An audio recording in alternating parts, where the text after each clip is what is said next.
አሁን የአማራ ህዝብ በዚህ ላይ መረዳት ያለበት ምንድነው? የአማራ ህዝብ መረዳት ያለበት ጀነራል አለምሸት ደግፌ አሁን ጦርነቱን ጨርሰናል፣ ሰላም ነው፣ አሁን የቀረን የፋኖ አመራሮችን መያዝ ነው፣ መምታት ነው፣ መደምሰስ ነው ብሎ እንግዲህ ዛሬ ጧት ተናግሯል። ስለዚህ ይህን የተናገረበት ምክንያት ምንድነው? እሺ የተናገረበት ምክንያት ኮሎኔል ደመቀ የኤርትራን ህዝብና ሻቢያን የትግራይን ህዝብና ህዋትን እንደውም ፋኖን አንኳሶ ተሳርቦ የሚሳደብ ብልጽግናን ወግኖ የአማራን ህዝብ ፋኖንም ሰድቦ እንግዲህ የተናገረውን ሰምታችሁታል አሁን ዛሬ። ስለዚህ ይህን አንድ ያዙልኝ፣ የጀነራል አለምሸት ደግፌን የኮሎኔል ደመቀን እናም ዛሬ የብልጽግና አክቲቪስቶች ያራመዱት ያሉትንና የዛሬው የአባቶችን በአማራ ክልል በየአካባቢው ያሉትን አስታራቂ አባቶችን መግደል እንግዲህ በስፋት እየተደረገ ነው ዛሬ። ስለዚህ እነዚህን አጣምራችሁ ምንድነው ምክንያቱ ብላችሁ ማየት ያስፈልጋል፣ መገምገም ያስፈልጋል። ውድ ተመልካቾች እንዴት ናችሁ? እንደምን አላችሁ? ወሳኝ የሆነ መረጃ ይዤላችሁ መጥቻለሁ። ይህ መረጃ ምንድነው በጣም አስፈላጊ እስከሆነ ድረስ ለአመራሮች ለሚመለከተው አካል እንዲደርስ እንግዲህ ሼር አድርጉ፣ ኮፒ አድርጉ፣ ኮሜንት ላይክ አድርጋችሁ እንዲሁም ይህ ቻናል አስፈላጊውና ወሳኝ ፈጣን መረጃ የሚያደርስ ስለሆነ ሰብስክራይብ በማድረግ ተደራሽ እንዲሆን አድርጉላለሁ። አሁን ወደ መረጃው ሄድላችኋለሁ። ወደ መረጃው ሲሄድላችሁ ምንድነው ዛሬ የብልጽግና አክቲቪስቶች የአማራ ፋኖ የአፋብኃ አመራሮችን ፕሮፋይል አድርገው ማደናገሪያ እየፖሰቱ ይገኛሉ። በጣም የሚከፋፍል ነገር፣ የሚያስጠላ ነገር፣ አንዱን አጀግኖ አንዱን አኮስሶ እየለቀቁ ነው። ይህ ምክንያቱ ምንድነው? በኃይል ገጥሞ ያላሸነፈውን ፋኖ በኃይል ለመደምሰስ ሂዶ የተደመሰሰውን መከላከያ ለማገዝ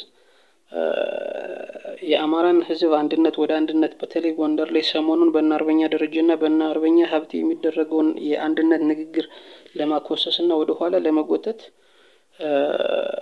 የማደናገሪያ አጀንዳቸውን ጀምረዋል ማለት ነው። ስለዚህ 3 ቀን ሙሉ ስብሰባ አድርገው የወሰኑትን ያደረጉ ያሉት። ስለዚህ ከማናቀው ሚዲያ በማናቀው የፌስቡክ ፔጅ ወይም በአመራሮች ምንም በአርበኛ ዘመንም ሊሆን ይችላል፣ በአርበኛ ሀብቴም ሊሆን ይችላል፣ በአርበኛ ኢንጂነር ደሳሌ ሊሆን ይችላል፣ በአርበኛ ምሬ ሊሆን ይችላል፣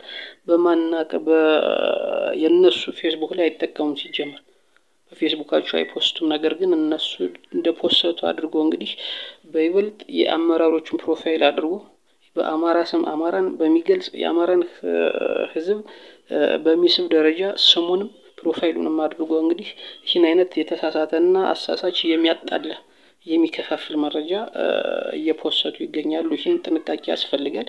ሌላው ሁለተኛው ምንድነው?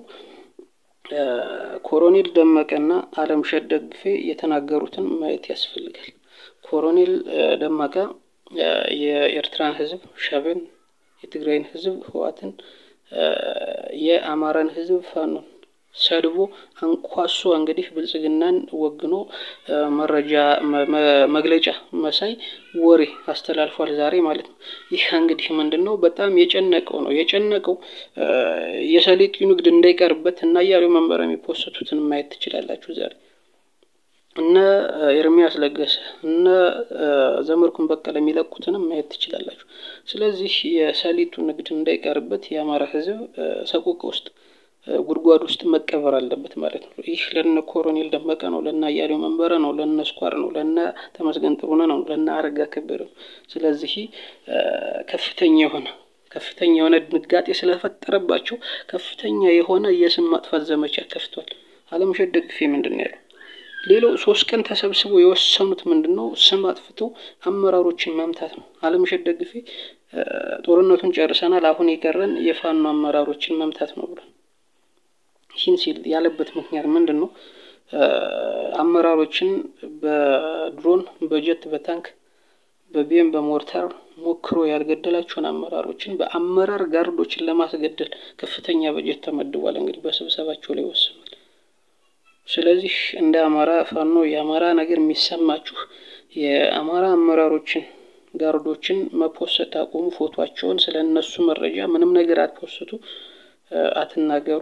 ምክንያቱም እነዚህን ሚዲያ ላይ እንዲለቃቅሙና እንዲሰበስቡ ተከፋይ አክቲቪስቱ ቡድን ትእዛዝ ተላልፎለት አሁን አንዱን አመራር ማሞገስ አንዱን አመራር በጣም ማሞገስ መሳደብ እስከማቆም ሌላውን እየሰደቡ እንግዲህ የጎጃም ደጋፊ መስለው ዘመነን ማሞገስ፣ የጎንደር ደጋፊ መስለው ሀብቴን ማሞገስ፣ የወሎ ደጋፊ መስለው ምሬን ማሞገስ፣ የሸዋ ደጋፊ መስለው ኢንጂነር ደሳለኝን ማሞገስ ተያይዘውታል ማለት ነው። ይህ ምንድነው? በዛ አካባቢ ለነዛ ደጋፊዎች ህዝብ ተደራሽ መሆን እና በእነሱ ትኩረትን ማግኘት ከዛም እነሱ ጋር መረጃ ሲላላኩ የእነሱን የአመራሮች ጋርዶች መረጃ ለመቀበል ያስችለናል ብለው ያሰቡበት ነው።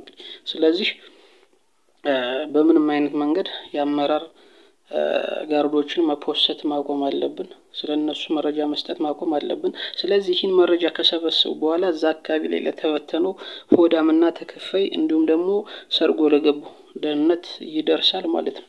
አድርሰው በዛ አማካኝነት ቀርበው የሱን ቤተሰብ ወይም ትውልዱን አካባቢ ካወቁ እዛ አካባቢ ሄደው እዛ አካባቢ ያለው ተከፋይ ባንዳ ስለሱ ማጥናትና ስለነሱ ቤተሰብ አጥንተው በሚወደው ነገር መያዝ ነው። አንደኛ ብር ነው፣ ከፍተኛ በጀት በቢሊየን ተመድቧል። በብር እምቢ ካለ በሚወደው ነገር ሰው ቤተሰቦቹን በመያዝ እንግዲህ በማስፈራራት አመራሩን እንዲያስወግድ ማድረግ እሺ እቅዳቸው ነው። እዚህ ጋር ከፍተኛ የሆነ ጥንቃቄ ያስፈልጋል። ከፍተኛ የሆነ ጥንቃቄ ያስፈልጋል። ይሄ ከፍተኛ ትኩረት መሰጠት አለበት። ስለዚህ እዚህ ጋር ትኩረት ያስፈልጋል። ሌላው ምንድነው? የአካባቢ አባቶችን በመግደል አስታራቂ አባቶችን አካባቢው ላይ በድርም ሆነ በምን ተቀባይነት ያላቸውን አባቶችን በየሰፈሩ ፈልጎ መግደልና ፋኖ ገደላቸው ማሰል ከብልጽግና ጋር ተሰራለህ በማለት ፋኖ ገደላቸው እያለ ይህን ስም እየሰጠ እየገደለ በፋኖ ሐሳቡ እንግዲህ ህዝቡ መነጠል ከህዝብ መነጠል። ስለዚህ ከፍተኛ የሆነ ጥንቃቄ ያስፈልጋል። ከፍተኛ የሆነ ትኩረት ሊሰጠው ይገባል። ይህ ትኩረት ሊሰጠው ይገባል።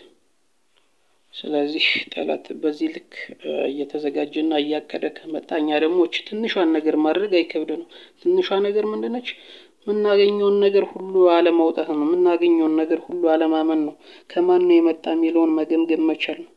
ስለዚህ ምንም ይሁን ምን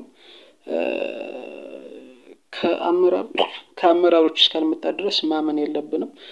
ሌላው ፋኖ ደግሞ እንደ ፋኖ እንግዲህ እንደ አመራሮች እውቅና ግድ ነው። ህዝቡንም ያበረታታል፣ ታጋዩንም ያበረታታልና እውቅና መስጠት ቢጀመር እዛው። ስለዚህ እኛ ከአመራሩ የሚመጣውን እውቅና ብቻ መቀበል መቻል ማለት ነው።